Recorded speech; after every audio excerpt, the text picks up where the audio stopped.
Me presento, yo soy Laura de la empresa Sanesecos, soy ingeniera ambiental, soy colegiada en el Colegio de Ambientólogos de Cataluña y también socia de la Global Dry Toilet Association of Finland, que es una asociación que se dedica a fomentar los baños secos en todos los ámbitos de la sociedad.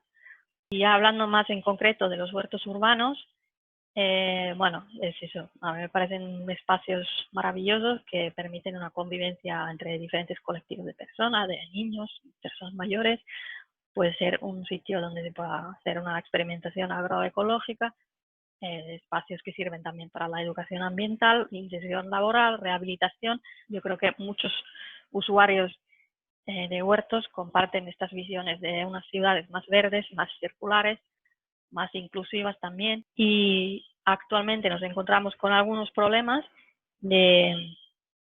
debido a las características de los huertos, algunos grupos que sufren más de las deficiencias en los servicios, precisamente de la falta de lavabos. Pues, por ejemplo, personas mayores que necesitan ir más al lavabo, niños, personas con diversidad funcional, mujeres embarazadas, por ejemplo.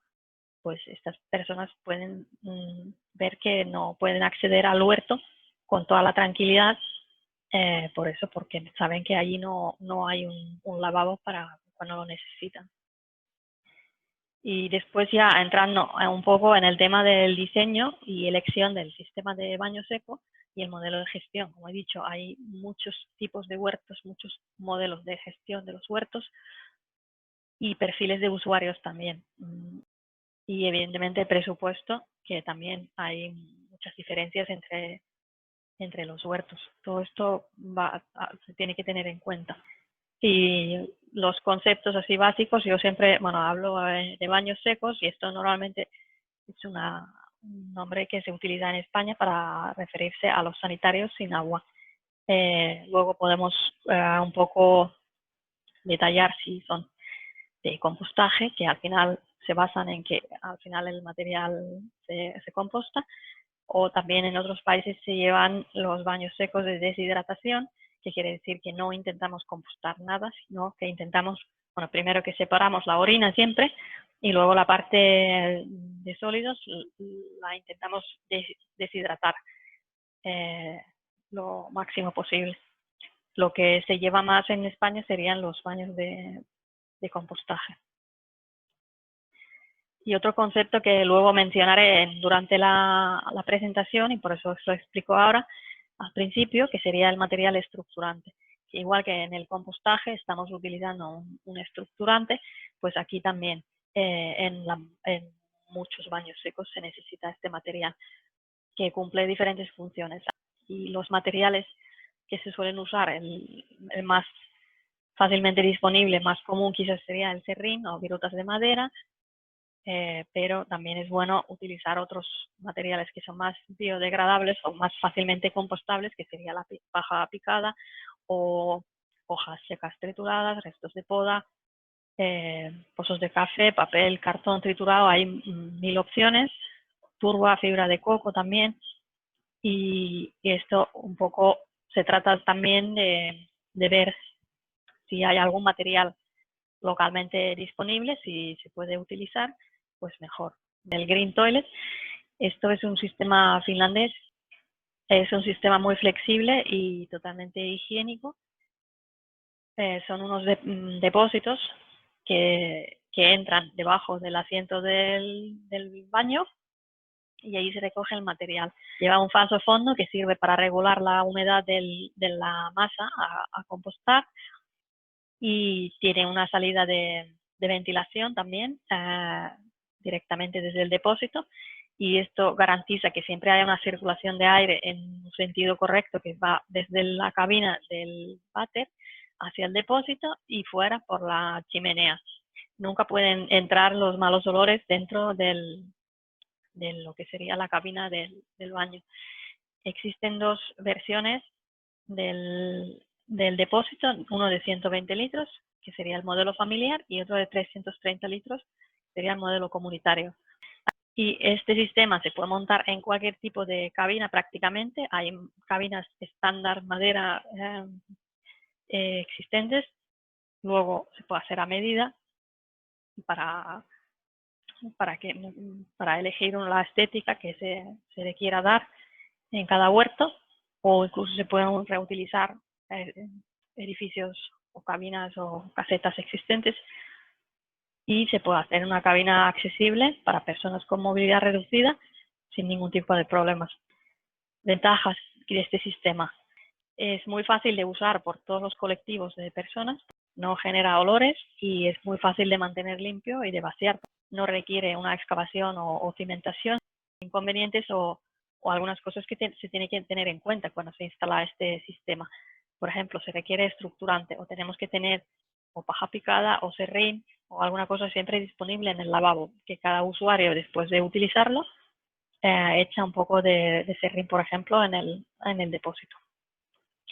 Luego necesitamos unos compostadores externos para hacer un compostaje correcto del material, y luego puede generar un pequeño volumen de lixiviado, que serían estos líquidos que no se han absorbido en el estructurante.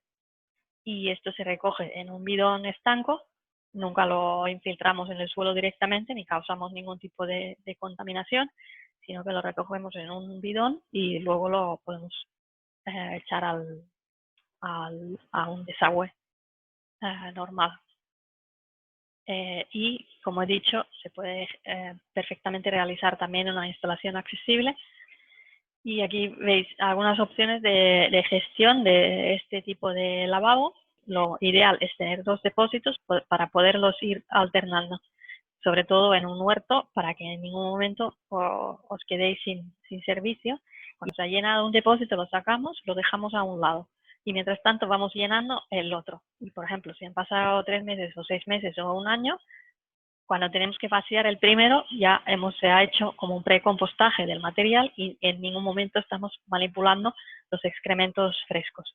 Y esta es la idea que yo creo que facilita mucho la gestión de estas instalaciones. Y simplemente el material se composta, con una pala se vacía el depósito a un compostador externo y se deja allí un tiempo, como mínimo un año, sin aporte de material nuevo, hasta tener un compost higiénico. Y luego estos serían como un poco visiones del futuro que me gustaría ver en la ciudad quizás algún día. Por ejemplo, si tenemos una red de huertos urbanos municipales, pues incluso se podría, con este tipo de depósitos, se podría organizar una recogida y un tratamiento centralizado del material, de tal manera que cada huerto no haría el compostaje, sino que pasaría, yo qué sé, cada 3 meses pasaría un coche a recoger los depósitos, los vaciaría en una planta industrial de compostaje y dejaría unos depósitos limpios de recambio para el huerto mientras tanto. Y aquí tenemos algunos ejemplos de compostadores. Por ejemplo, en los países nórdicos, lo que se exige en las ordenanzas de residuos, se dice claramente que una vivienda, por ejemplo, particular, puede hacer compostaje de la materia fecal procedente de un baño seco, siempre cuando el compostador cumpla 4 requisitos básicos. Y uno de los requisitos es que no haya filtración de lixiviados al suelo. Y, por tanto, hay estas soluciones. O tenemos un suelo, un fondo estanco, o en este modelo se le pone una membrana de estas impermeables. El tema del compostaje se ha estudiado muchísimo. Hay una guía de referencia que es de la OMS, que son las Guidelines for the Safe Use of Wastewater, Excreta and Greywater. Y aquí lo básico es que si compostamos la materia fecal durante una semana mínimo a una temperatura de más de 50 grados, pues se considera que está libre de patógenos, de virus, de bacterias y parásitos. Y si no tenemos una garantía, si no sabemos la temperatura o no sabemos cuánto tiempo ha llegado el periodo de alta temperatura, pues deberíamos prolongar el periodo de compostaje para tener este material higiénico. Y si hablamos de compostar materia fecal en un huerto urbano o comunitario, lo que necesitaríamos sería utilizar 2 compostadores de manera alterna, de tal manera que durante un año estamos llenando uno de los compostadores y cuando esté lleno lo cerramos con candado y dejamos que el material se madure allí, esté en reposo durante un año.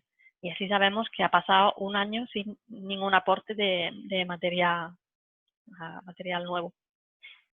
Siempre cuando hacemos aporte de material lo cubrimos con paja, con hojas, con material limpio y seco. Tiene que ser el compostador, tiene que llevar una tapa para evitar que entre el agua de lluvia o animales, y también tiene que llevar un fondo para evitar otra vez la entrada de animales y también la infiltración del lixiviado al suelo. Sería conveniente observar la temperatura, la humedad y regar el material si es necesario. Y el compost, cuando haya pasado un año después del último aporte de nuevo material, pues lo podemos utilizar para abonar plantas ornamentales, arbustos o árboles. En un contexto de un huerto urbano comunitario no lo utilizaríamos para abonar plantas comestibles. Y luego en YouTube podéis ver un vídeo donde presento esta solución. Cualquier pregunta o duda que os haya quedado, simplemente os ponéis en contacto conmigo y miramos todos los casos en más detalle y estamos en contacto. Que vaya muy bien.